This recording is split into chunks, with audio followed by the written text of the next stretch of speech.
제1한국계 고등학생의 질문 하나가 일본 사회를 뒤흔들었습니다. 학교에서 배운 내용과 실제 역사 자료 사이 충격적인 차이를 발견한 한 학생의 이야기입니다. 평범한 다큐멘터리 과제를 하던 이시카와 류가 우연히 발견한 1877년 일본 내각 지령 한 장. 그 문서에서 밝혀진 다케시마의 실체는 일본 교과서와 완전히 달랐습니다. 자신이 지금까지 배워온 역사가 왜곡되었다는 사실을 깨달은 류이. 용기 있는 행동이 일본 언론과 교육계를 발칵 뒤집어 놓았습니다. 진실은 때로 불편할 수 있지만 그렇다고 외면해서는 안 됩니다. 류의 이 발견이 왜 일본 사회에 파장을 일으켰을까요? 역사적 진실을 찾아가는 한 학생의 놀라운 여정, 지금부터 함께 들어보시죠. 그 전에 잠깐 구독과 좋아요를 눌러주시면 영상 제작에 아주 큰 힘이 됩니다. 그럼 사연 시작하겠습니다.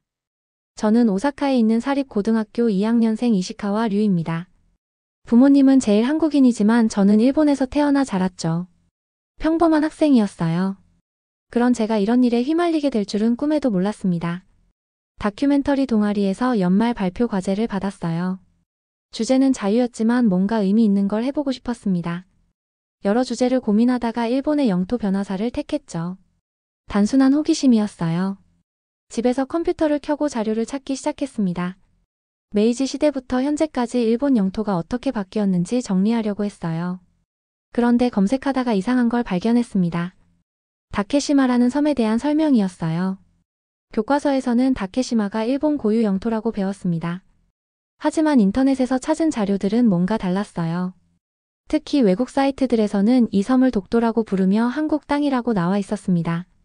처음엔 그냥 외국인들이 잘못 알고 있는 거라고 생각했어요. 그런데 구글맵을 자세히 보니 더 이상했습니다. 언어를 바꿀 때마다 섬의 이름이 달라지는 거예요. 일본어로 설정하면 다케시마, 한국어로 바꾸면 독도, 영어로 하면 리앙쿠르록스라고 나왔습니다. 같은 섬인데 이름이 3개나 되다니요. 이런 건 왜 교과서에서 본 적 없지 하는 생각이 들었습니다. 더 깊이 파고들어 봤어요. 옛날 지도들을 찾아보니 1877년 일본 내각에서 나온 문서를 발견했습니다. 그 문서에는 다케시마와 또 다른 섬 하나가 조선의 부속이 된다고 명시되어 있었어요. 이건 분명히 무언가 숨기고 있는 거야 라는 생각이 들었습니다. 심장이 빨리 뛰기 시작했어요. 마치 보물을 찾은 것 같은 기분이었죠. 동시에 무서운 마음도 들었습니다. 왜 이런 자료가 학교에서는 가르쳐지지 않는 걸까요? 밤이 깊어가는데도 자료 찾기를 멈출 수 없었습니다. 부모님이 주무시고 난 후에도 계속 컴퓨터 앞에 앉아 있었어요. 메이지 정부 당시의 공문서들, 외국에서 발간된 지도들, 각국의 역사 기록들을 하나씩 살펴봤습니다. 이건 다큐로 만들어야 해. 누구도 이런 얘긴 안 하니까라는 생각이 강하게 들었어요. 제가 찾은 자료들이 정말 중요한 것 같았거든요. 하지만 동시에 불안감도 밀려왔습니다.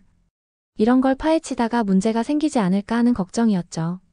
새벽 2시가 넘어서야 컴퓨터를 껐어요. 침대에 누웠지만 잠이 오지 않았습니다. 머릿속에는 온통 오늘 본 자료들이 맴돌고 있었어요. 1877년 내각 지령, 리앙쿠르록스, 독도, 다케시마. 이 모든 단어들이 제 안에서 퍼즐 조각처럼 맞춰지기 시작했습니다.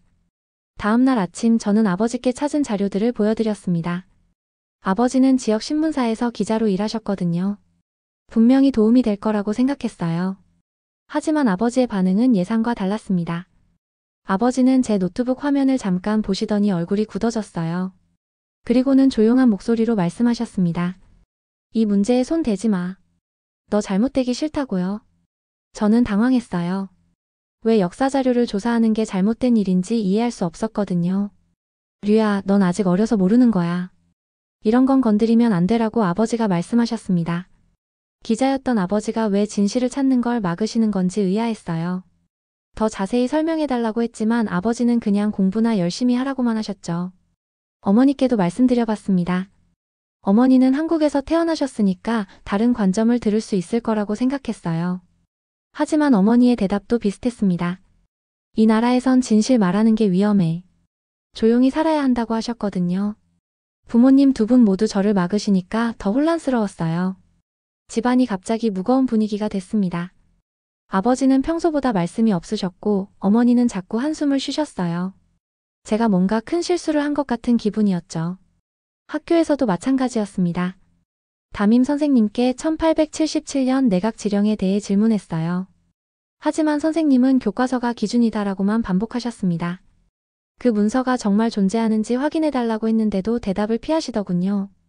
역사는 진짜를 말하는 거 아닌가요? 라고 물어봤습니다.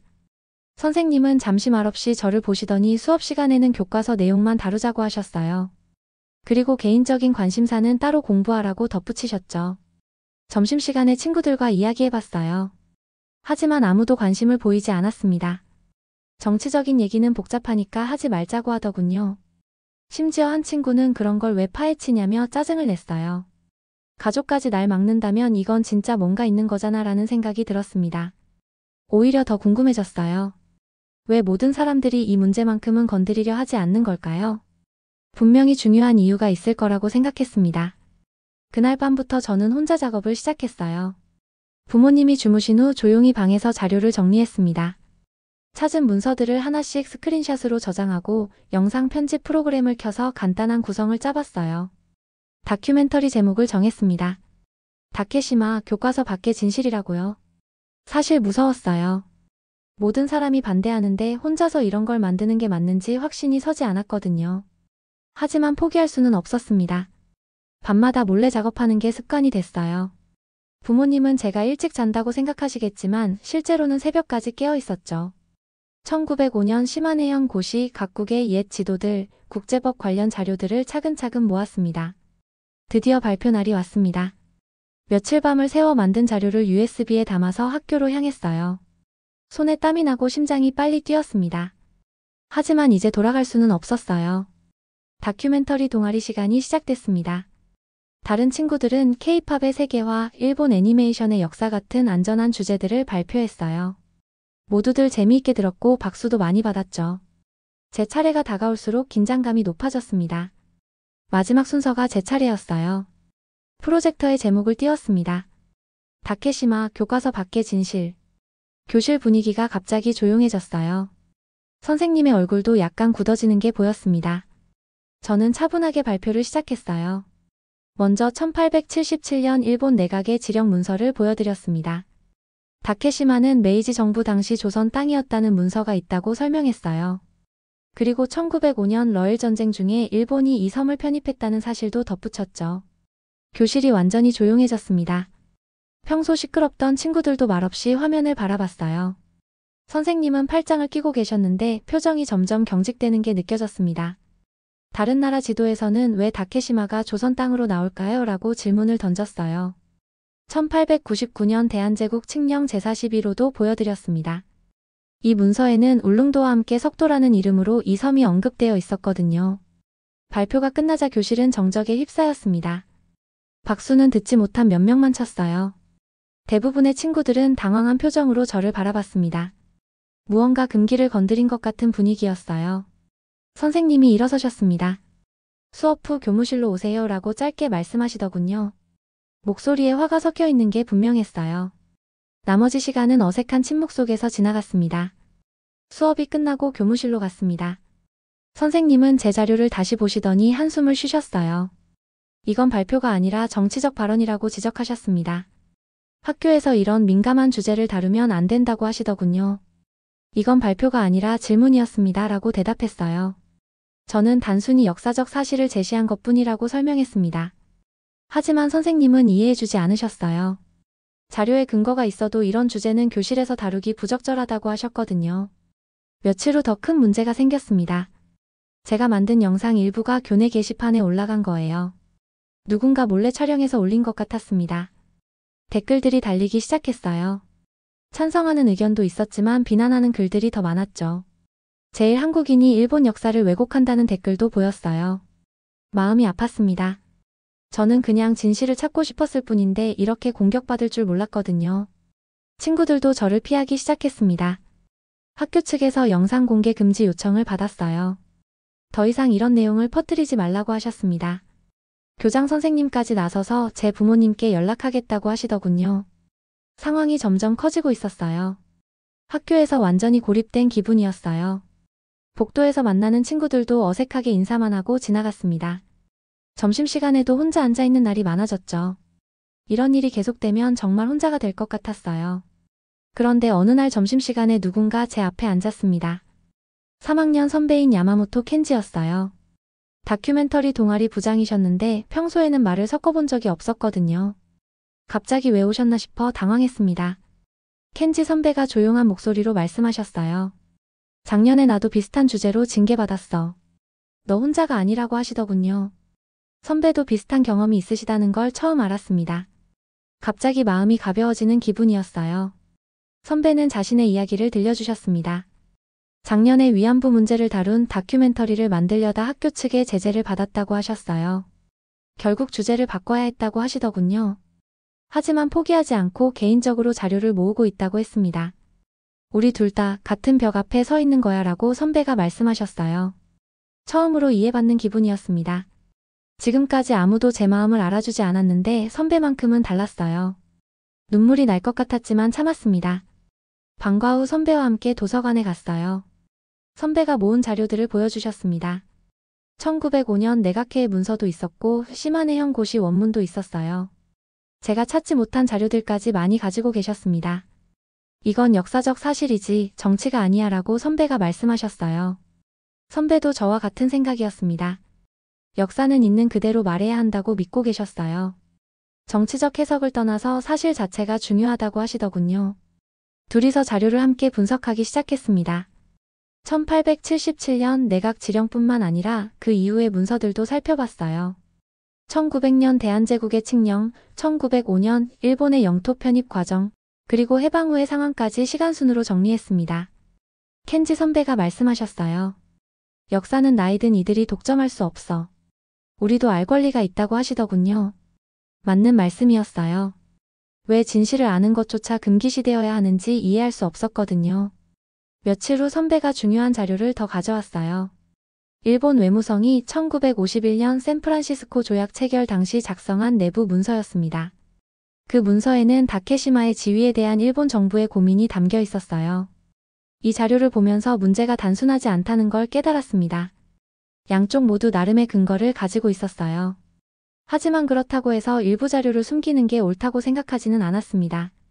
모든 자료를 공개하고 토론해야 한다고 봤거든요. 선배와 저는 새로운 영상을 만들기로 했습니다. 처음 제가 만든 것보다 더 균형 잡힌 내용으로 구성하기로 했어요. 양측의 주장을 모두 소개하되 숨겨진 자료들도 함께 제시하자고 했습니다. 작업하면서 선배와 많은 이야기를 나눴어요. 왜 사람들이 이런 주제를 꺼리는지, 역사 교육이 어떻게 이루어져야 하는지에 대해서도 대화했습니다. 선배는 저보다 훨씬 깊이 생각하고 계셨어요. 켄지 선배와 함께 새로운 영상을 완성했습니다. 이번에는 더 신중하게 접근했어요. 양측의 주장을 공정하게 다루되 교과서에서 다루지 않는 자료들도 포함시켰습니다. 제목도 다케시마 교과서 밖의 진실로 정했죠. 하지만 이 영상을 어떻게 공개할지가 문제였어요. 학교에서는 당연히 막을 거였고 부모님도 반대하실 게 뻔했거든요. 선배와 고민 끝에 인터넷에 올리기로 결정했습니다. 유튜브와 SNS를 통해 사람들에게 직접 전달하자고 했어요. 업로드 버튼을 누르기 전에 한참 망설였습니다. 손가락이 떨렸어요. 이 영상이 올라가면 제 인생이 바뀔 것 같은 예감이 들었거든요. 하지만 진실은 언제나 불편하다. 하지만 외면해서는 안 된다고 마음을 다잡았습니다. 드디어 영상을 올렸어요. 처음에는 조회수가 몇 개밖에 되지 않았습니다. 하지만 하루가 지나면서 점점 늘어나기 시작했어요. 댓글도 하나둘씩 달리기 시작했습니다. 대부분 격려의 글들이었지만 비난하는 댓글도 많았죠. 고등학생이 이런 걸 다뤄도 되나라는 댓글을 보고 씁쓸했어요. 나이가 어리다고 진실을 말할 수 없다는 건 이상했거든요. 하지만 잘했다, 용기 있다는 응원 메시지들도 많이 받았습니다. 심지어 대학 교수님들도 관심을 보여주셨어요. 며칠 후 놀라운 일이 일어났습니다. 지역 신문사에서 연락이 온 거예요.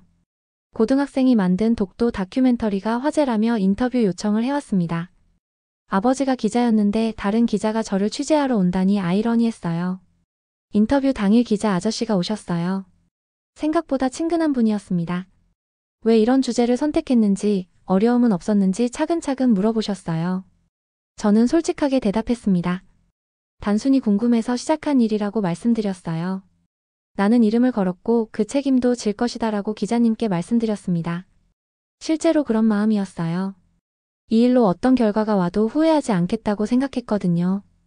기자님이 감명받으신 것 같더라고요. 기사가 나간 후 반응이 폭발적이었습니다. 전국적으로 알려지기 시작한 거예요. 교육계에서도 관심을 보였고 시민단체들도 연락해왔습니다. SNS에서는 찬반 논란이 뜨겁게 벌어졌어요. 하지만 학교 상황은 더 어려워졌습니다. 교장 선생님이 직접 저를 부르셨어요. 이건 징계 사안이다라고 엄하게 말씀하시더군요. 학교 명예를 실추시켰다는 이유였습니다. 정학 처분을 받을 수도 있다고 하셨어요. 저는 침묵했습니다. 변명하고 싶지 않았거든요. 제가 한 일이 틀렸다고 생각하지 않았으니까요. 교장 선생님은 제 태도가 불손하다고 하셨지만 저는 끝까지 말씀드리지 않았습니다.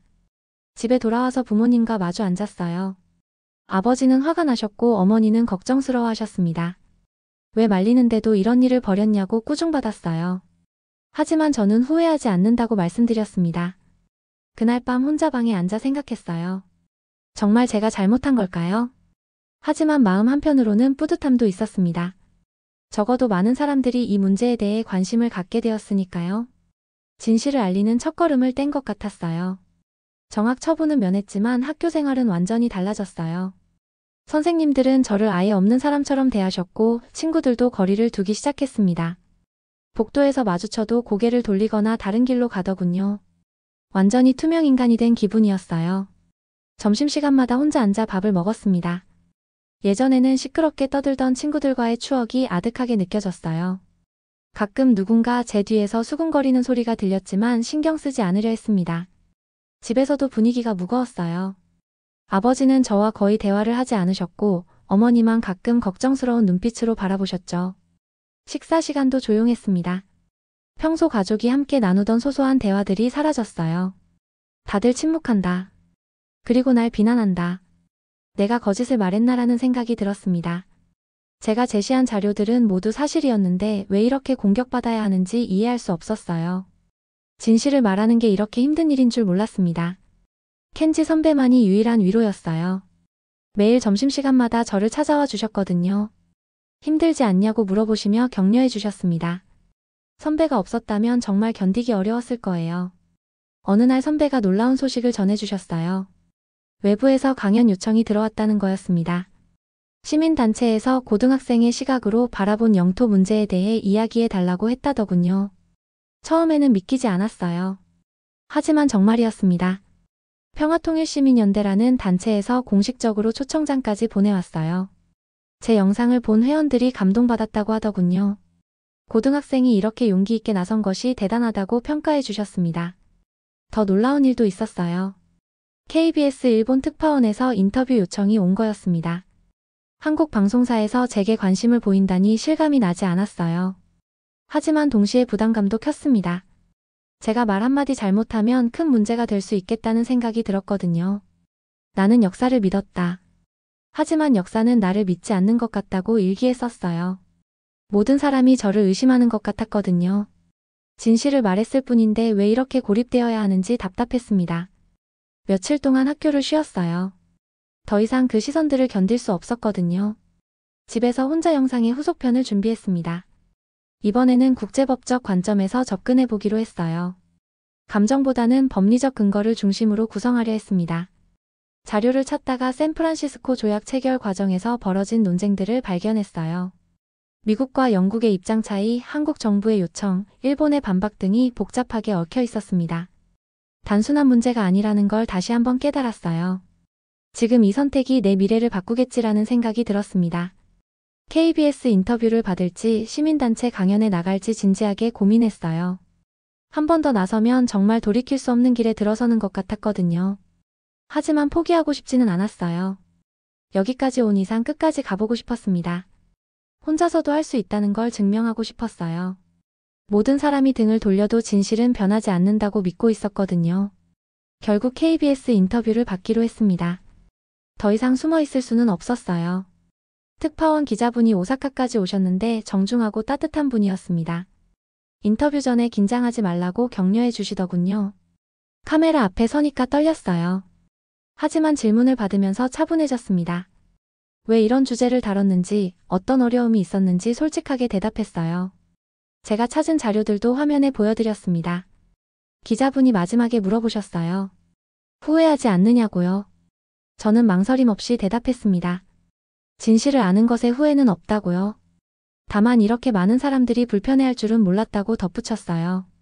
방송이 나간 후 반응이 놀라웠습니다. 한국에서 많은 응원 메시지가 왔어요. 제일 한국인 청소년이 용기 있게 나섰다며 격려해 주셨거든요. 처음으로 제 행동을 진심으로 지지해주는 사람들을 만났습니다. 더 큰 변화는 일본 내에서 일어났어요. 제 영상이 NHK 교육방송에서 다뤄진 거였습니다. 고등학생의 시각으로 본 역사 인식이라는 제목으로 소개됐어요. 공영방송에서 다뤄질 줄은 정말 몰랐습니다. 며칠 후 교육청에서 연락이 왔어요. 놀랍게도 학교 수업 자료로 쓸 수 있겠냐는 문의였습니다. 물론 일부 내용은 수정이 필요하지만 학생들에게 다양한 시각을 보여주는 데 도움이 될 것 같다고 하시더군요. 가장 큰 변화는 우리 학교에서 일어났어요. 역사 담당인 하시모토 선생님이 제 자료를 수업에 사용하겠다고 하신 거였습니다. 처음에는 믿기지 않았어요. 그동안 그렇게 반대하시던 선생님이 마음을 바꾸신 거니까요. 하시모토 선생님이 개인적으로 저를 부르셨어요. 처음엔 또 꾸지람을 들을 줄 알았는데 의외였습니다. 너의 자료를 보니 정말 꼼꼼하게 조사했더라고 말씀하시더군요. 선생님 표정이 전과 달리 부드러웠어요. 내가 시작한 질문이 작은 바람이 되었구나라는 생각이 들었습니다. 수업 시간에 제 영상 일부가 상영됐어요. 친구들의 반응도 예전과 달랐습니다. 진지하게 보더니 질문도 하기 시작했거든요. 교실 분위기가 바뀌었어요. 이제는 조별 토론 시간에 다양한 의견들이 나왔습니다. 교과서 내용에 대해서도 의문을 제기하는 친구들이 생겼어요. 선생님도 그런 질문들을 환영하시더군요. 어느 날 수업 후에 친구 하나가 저에게 와서 말했어요. 처음엔 네가 이상한 줄 알았는데 지금은 용감했다고 생각한다고요. 그 말을 듣고 정말 기뻤습니다. 드디어 이해해주는 사람이 생긴 거니까요. 진실은 소리치지 않아도 파고든다는 걸 깨달았어요. 처음엔 모든 사람이 반대했지만 시간이 지나면서 조금씩 변화가 일어났습니다. 억지로 설득하려 하지 않아도 사실 자체가 힘을 갖고 있었어요. 집에서도 분위기가 달라졌습니다. 아버지가 저녁 식사 때 제 이야기를 꺼내셨어요. 힘들었지만 잘 견뎠다고 말씀해 주셨거든요. 어머니도 자랑스럽다고 하시며 제 손을 잡아주셨어요. 켄지 선배와 함께 새로운 프로젝트를 시작했습니다. 이번에는 더 많은 학생들이 참여하는 역사 탐구 동아리를 만들기로 했어요. 궁금한 것을 자유롭게 질문하고 토론하는 공간을 만들고 싶었거든요. 학교 측에서도 허가해 주셨어요. 졸업이 다가오면서 진로에 대해 진지하게 생각하게 됐어요. 이 모든 일을 겪으면서 제가 정말 하고 싶은 일이 무엇인지 알게 되었습니다. 단순히 궁금증에서 시작한 일이었지만 이제는 확신이 섰어요. 어느 날 놀라운 메일이 왔습니다. 영국 옥스퍼드 대학교 동아시아 역사연구소에서 온 초청장이었어요. 온라인 세미나에 참석해서 제 경험을 나누어 달라는 내용이었습니다. 고등학생을 국제학술 세미나에 초청한다니 믿기지 않았어요. 세미나 당일 컴퓨터 앞에 앉았습니다. 화면 너머로 여러 나라의 교수님들과 연구자들이 보였어요. 처음엔 너무 긴장해서 말이 잘 나오지 않았습니다. 하지만 질문을 받으면서 점점 자신감이 생겼어요. 한 교수님이 말씀하셨습니다. 당신의 영상 매우 인상 깊었습니다. 젊은 시각에서 접근한 역사 해석이 참신했다고 하시더군요. 그리고 앞으로도 계속 연구를 이어가길 바란다고 격려해 주셨어요. 세미나 후에 여러 교수님들이 개별적으로 연락해 주셨어요. 대학 진학 후에도 이런 연구를 계속할 생각이 있느냐고 물어보시더군요. 심지어 유학을 권하는 분도 계셨습니다. 제게는 꿈 같은 일이었어요. 진로 상담 시간이 됐습니다. 담임 선생님께 진로 희망을 말씀드렸어요. 저는 역사학자가 되고 싶습니다. 라고 분명하게 말했습니다. 선생님이 놀라셨지만 이제는 말리지 않으셨어요. 오히려 응원해 주시더군요. 집에서 아버지의 옛 기사들을 정리하다가 흥미로운 걸 발견했어요. 10년 전 아버지가 쓰신 기사였는데 독도 문제에 대한 내용이었습니다. 독도는 분쟁 지역이므로 중립적 접근이 필요하다는 취지였어요. 아버지와 그 기사에 대해 이야기했습니다. 왜 그때는 그렇게 쓰셨는지 물어봤어요. 아버지가 말씀하시길 당시에는 그게 가장 안전한 접근이라고 생각했다고 하시더군요. 하지만 지금은 생각이 바뀌셨다고 했어요. 너를 보면서 많이 배웠다고 아버지가 말씀하셨습니다. 진실을 피하는 것보다 마주하는 게 더 용기 있는 일이라는 걸 깨달았다고 하시더군요. 아버지의 그런 말씀을 듣고 정말 기뻤어요. 대학 입시를 준비하면서 자기소개서를 썼습니다. 제가 겪은 모든 경험들을 솔직하게 적었어요. 다케시마 다큐멘터리를 만든 이유, 그 과정에서 느낀 점들, 그리고 앞으로의 꿈까지 모든 걸 담았습니다. 면접에서도 같은 질문을 받았어요. 왜 이렇게 어려운 주제를 선택했느냐고요. 저는 대답했습니다. 어려운 주제일수록 더 많은 사람이 관심을 가져야 한다고 생각한다고요. 그래야 더 나은 해답을 찾을 수 있다고 했어요. 나는 질문하는 법을 배웠다. 그리고 멈추지 않겠다고 마음먹었습니다. 이 모든 경험이 저를 더 강하게 만들었어요. 앞으로도 궁금한 건 계속 파고들 생각입니다. 두려워하지 않고 진실을 찾아가겠어요. 켄지 선배가 졸업 전에 말씀해 주셨어요. 너 덕분에 학교가 많이 바뀌었다고요. 후배들도 이제 자유롭게 질문하고 토론하는 분위기가 됐다고 하시더군요. 제가 시작한 작은 변화가 계속 이어지고 있었어요. 지금부터 내가 쓰는 글들이 누군가의 교과서가 되기를 바란다고 졸업문집에 썼습니다.